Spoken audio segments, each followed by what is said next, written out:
Hurricane Dorian spinning north of the Caribbean this morning, strengthening as it does so. We're waiting on the 5 o'clock advisory this morning, but it is strengthening for sure, tracking to the north and west. Where it goes from there, well, it looks like it's heading toward the southeast coast. And Governor Ron DeSantis declares a state of emergency as Dorian heads towards the east side of Florida. Meanwhile, other Florida counties are getting ready for Dorian. Sandbags are being handed out. People are stocking up and plans are being put into action. Bright Side at 4:30 starts now.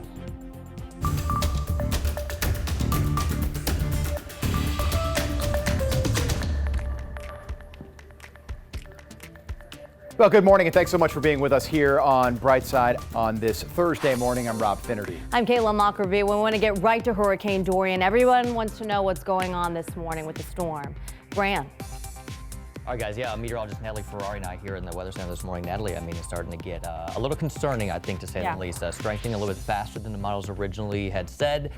And now we have to track this thing. Yeah, not only could the impacts be felt along where folks will maybe be dealing with landfall, but even further inland. All right, guys, got Natalie here. I'm going to be here. We're going to be with you here all morning and throughout the entirety of the storm. Let's talk about it, and we'll walk you through it. We'll tell you what we know now and maybe also what we don't know now. Still some questions that we have to find the answers to, and that's what we'll see over the next couple of days. We'll get the hurricane hunters flying some more missions, and we'll get to know a lot more details on exactly on where this thing is going. Here's where it is right now. It's tracking north of Puerto Rico. As of the 11 o'clock advisory, we did not receive a 2 o'clock advisory from the Hurricane Center, so we're waiting on the latest update at 5 o'clock. It'll be a big update for us.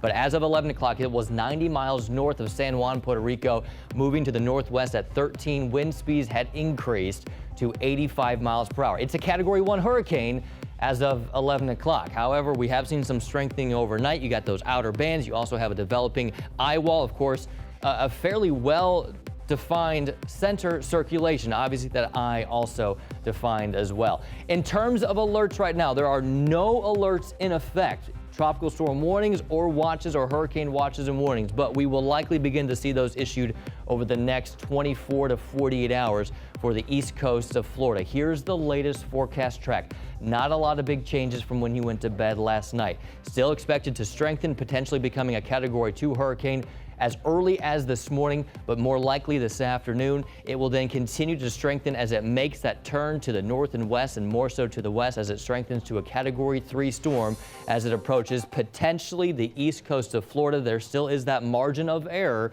for where this storm could track. Does it go north? Does it go south? That's still something that we have to resolve with the forecast as we head through the next couple of days.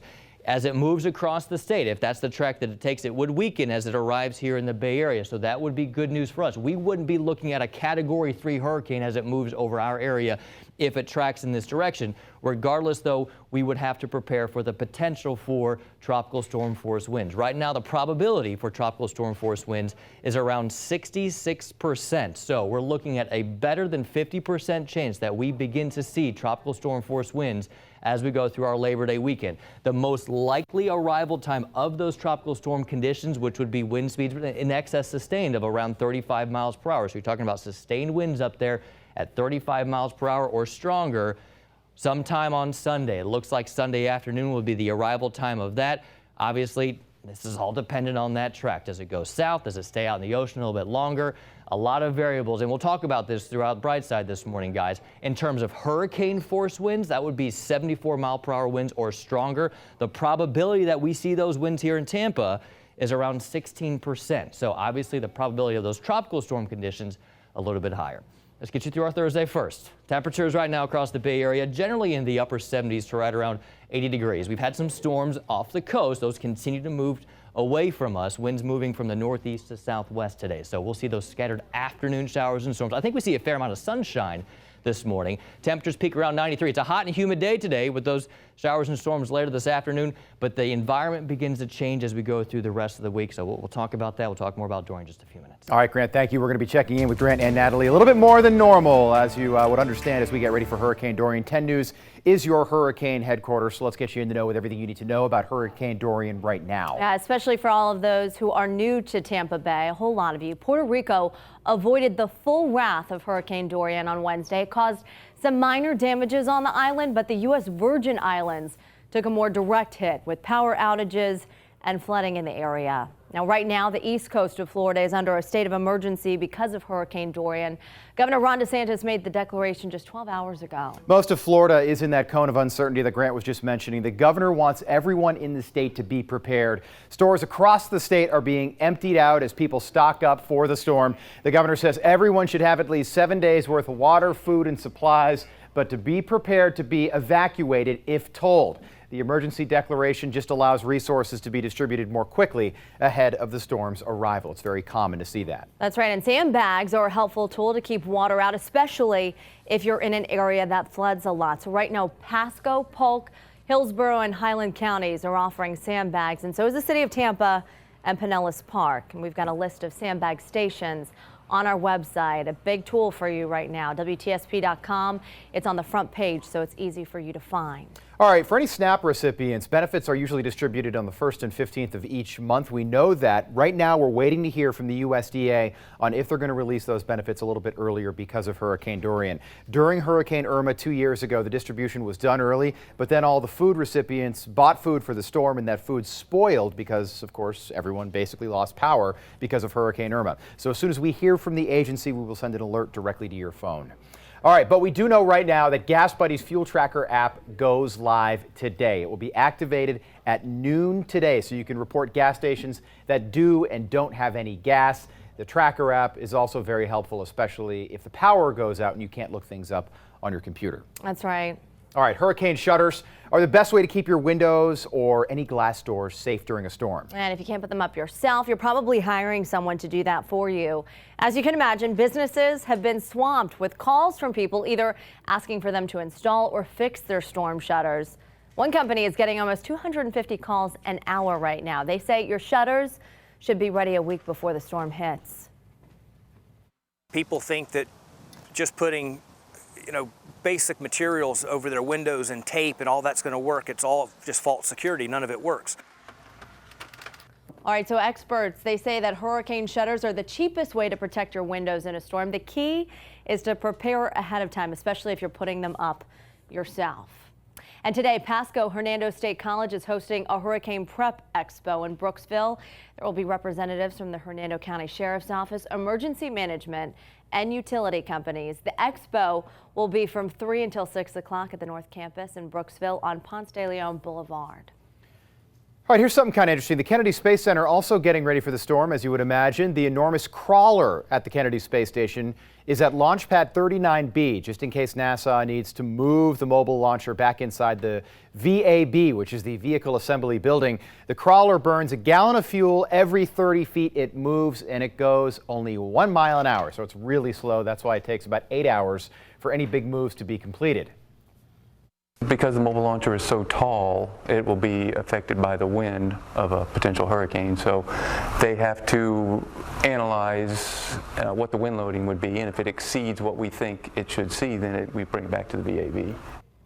All right, so here's something that's really interesting. If that launcher does have to be moved back into that VAB, it'll be the first time that's happened since the shuttle days. It's been a while. Yeah, it's been a hot second for sure.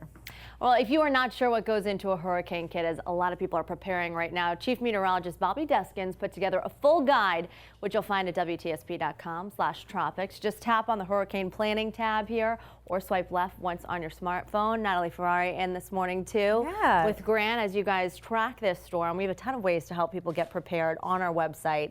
You guys have done a very extensive job. So, look at all those YouTube videos. Yeah. So many helpful tools. We have a ton of ways that you can actually get prepared for any type of tropical weather at WTSP.com/tropics. Just again, as you mentioned, click on that hurricane tab. Not only will you see all those YouTube videos, but we have a lot of tips, including from myself, on why you should not store your valuables in a dishwasher. I know, I paid attention to that. Yeah, one. it's a good tool. A lot of folks thought you could, but not a good idea. Yeah, a lot of people racing to the grocery store too to make sure that they stock up. 7 days is what Governor Ron DeSantis is food saying. and water Prepare for sure. All right, Grant tracking this as well. You kind of get stuck, watching those YouTube videos. Oh, yeah. One just leads to the other. Yeah, I have myself. Yeah. And I'll tell you what, the team did a great job putting those together. So hopefully you take the time to look at it. Because honestly, it really is something that you can use not just for this storm, but down the road as well. So guys, we've been talking about tropical storms, all week long. Hurricanes, of course, now with Hurricane Dorian.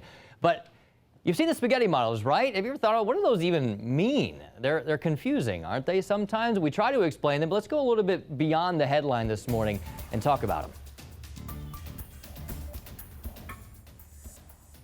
When it comes to tracking these large storms, meteorologists have it down to a science, mostly because it is a science. The National Hurricane Center sends out hurricane hunters, uses satellite imagery, radar, other weather analysis, and forecast models to help determine where tropical storms and hurricanes are headed. There are dozens of these models, and they are essentially used to show where a storm may go. The models are computer generated and come from places like the National Weather Service and Canada's Deterministic Prediction System and the UK Met Office. Some use statistics, atmospheric dynamics, climatology, and thermodynamics. The National Hurricane Center says the Global Forecast System, or the American model, was the most accurate model during last year's hurricane season.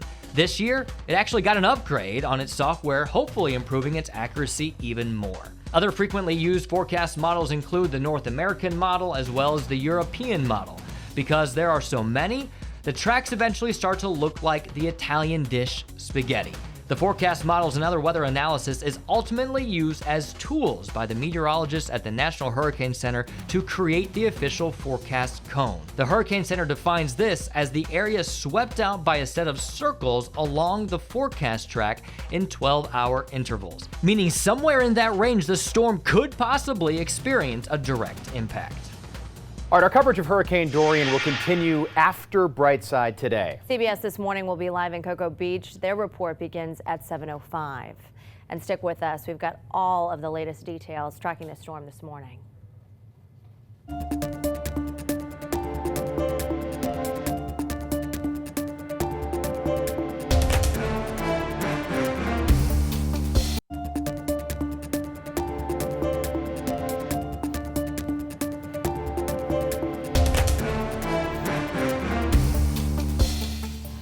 Okay, so we're going to start with the big picture here, right? Here's Florida, way off on the left side of your screen. Here's Dorian pulling north of the Caribbean this morning. Still a relatively small hurricane, albeit still a hurricane with winds at 85 miles per hour. And notice this in the upper right-hand corner, an area of high pressure. Guys, this area of high pressure is going to be a big part of what we see over the next couple of days when it comes to where the storm goes, how strong it's going to be, and ultimately what impact we're going to have here in Tampa Bay. So I want to do a little explaining here and talk about this. So there's that area of high pressure that we've got right here, right?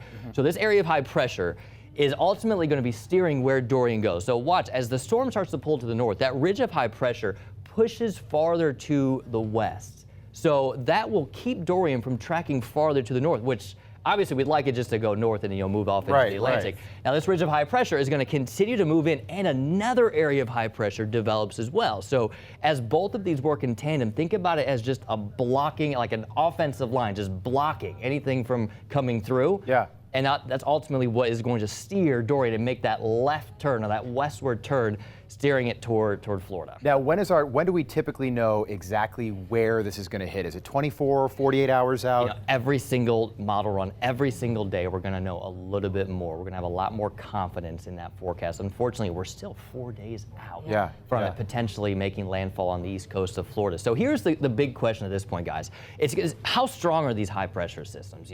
We got two of them working in tandem. They kind of merge together as one at some point. But the stronger they are, the farther west they are, the more Dorian's going to be curved closer to Florida. This is really cool. Quick question. Yes. If the storm hits us, is it better to hit Florida below us or above us, for us in the Bay Area? Well, if it goes south of us, we'll have an easterly wind. And that would push water away from the coast. Right. But there's kind of pros and cons, and we'll talk about those in the coming days. I think it's too early to talk specifically about that kind of stuff, guys. Let's head over to the main wall here, and we'll talk about the forecast and what we're seeing. We actually just got the 5 o'clock advisory. Here's what we know right now: the storm continues to strengthen. So Dorian, now a Category 1 hurricane. This is true, but it's still forecast to become a major hurricane. Could be a Category 3 hurricane, potentially as early as Saturday, maybe even sooner than that. So we got to get more information from the hurricane hunters to see how this thing is developing. One thing we do know for sure, hurricane threats are increasing for Florida. We just talked about that. It looks like Florida is going to sustain some sort of impact, potentially some major hurricane storm surge. and major hurricane force winds along the east coast of Florida. So that is certainly something that we're watching very closely, obviously, in the coming days. Here's the 5 o'clock advisory. Winds out of the northwest now, 13 miles per hour. Wind speed still at 85 miles per hour, so not seeing much strengthening. Wind gusts, though, up at 105 miles per hour. It's roughly 150 miles north-northwest of Puerto Rico, San Juan there. So it's pulling away from the Caribbean, open waters of the Atlantic, and you can see the radar imagery. This is the last of the radar imagery that we'll be able to see for a while as it moves away from the radar site in Puerto Rico. But you can tell the concentric rings around that strengthening hurricane. You can see the eye very well with those outer bands there on the west side. A little bit of dry air on the south side, so it's still a little asymmetric, though it's getting more organized. It's still dealing with some shear on the south side of the storm. Here's the reason that we're starting to see this strengthening. It had a lot of dry air in the eastern Caribbean. Now it's moving to the north. It's a lot more of a moist environment for this system to use and strengthen and just keep it strengthening as it tracks to the north. So it's moving into a more favorable environment for strengthening. And then, like we talked about, that ridge of high pressure is ultimately going to give it that turn to the north and west. And then it looks like that ridge builds in from the north even more, which keeps it farther to the south, and that would direct it right toward Florida. Latest forecast track has it arriving somewhere probably along the Florida coast as a Category 3. But here's a big concern, guys. It really slows down as we go into Sunday, into Monday. If it does take this track, it would be in a much weakened state by the time that it arrives here in Tampa Bay. Still, a lot can change in that forecast track. One of the reasons also for the strengthening, sea surface temperatures. It's warm out there. Sea surface temps there, 85, 86 degrees in some spots. Those tropical storm force winds, if the forecast holds true, they would likely be arriving probably sometime on Sunday. A 66% chance that we see tropical storm conditions arriving on Sunday. Hurricane force conditions, how soon do we see those? Well, let me switch back to that. The graphic kind of jumped on me here. Let's go back to that graphic. I think this is important to show. So the probability that we see hurricane force winds here, which would be 74 miles per hour and above, the probability is there around 18% in Tampa, closer to 25% in Orlando. So there is that possibility that we see hurricane conditions. I want to show you these models real quick. Good agreement in the forecast track as we head through Friday. Beyond that, still some disagreement. A good spread in those individual forecast models for where this storm tracks. So, Natalie, a lot to keep an eye on at this point, but it is looking more likely that there's going to be a major hurricane somewhere along the eastern seaboard of the U.S. Yeah, that's a lot of fantastic details to kind of filter through, Grant. Thank you so much. And it's a lot of details that we're going to be tracking for you, especially how things unfold over the next several days. In the meantime, I know a lot of you want to get out the door and get ready to prepare for your Thursday morning plans. All is mostly quiet across downtown Tampa. Yes, there were a few rumbles of thunder overnight into this early morning. Not going to rule out the potential for a few areas of isolated showers continuing across the Bay Area, but I do think as we get towards late morning and into this afternoon, that's where we could see additional scattered development and a little more moisture moving in place, which is going to help to increase some of those daily rain chances. Temperatures right now, though, look how mild it is in those mid to upper 70s, already 80 degrees, not even falling below 80 degrees in downtown Tampa or downtown St. Pete overnight. And you'll notice how as we go through sunrise and make our way towards this afternoon, those highs are easily going to be able to soar into the lower 90s. Get this, though, we will notice how the humidity will make things feel closer to the triple digits. Winds out of the northeast, 5 to 10 knots, 1 to 2 foot seas. Boaters, you may be dealing with a moderate chop out on the bay. Here's a look at your 7-day forecast with unseasonable heat taking over the next couple of days. And again, things will feel even hotter on your skin with our humidity. Ahead here, Disney has brought an out-of-this-world attraction to the heart of Florida, and you can see it today.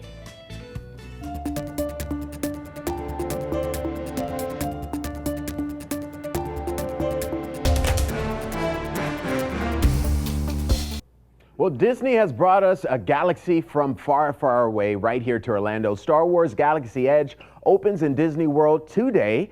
And the 14-acre park in Hollywood Studios is recreated to look like one of the movie's planets. Yeah, you can drink the blue milk, activate your own droid, and fly the Millennium Falcon, just like they did in the movie. And there's a new ride also coming in December, and it's called The Rise of Resistance. And Grant is here with the forecast about Dorian. Yeah, Dorian, Jabari, just watching Dorian, obviously. The 5 o'clock advisory just came down. It is still a Category 1 hurricane. It is strengthening, though. Wind speeds at 85 miles per hour. Comprehensive forecast and a look at what we can expect coming up at 5. We'll see you in a bit.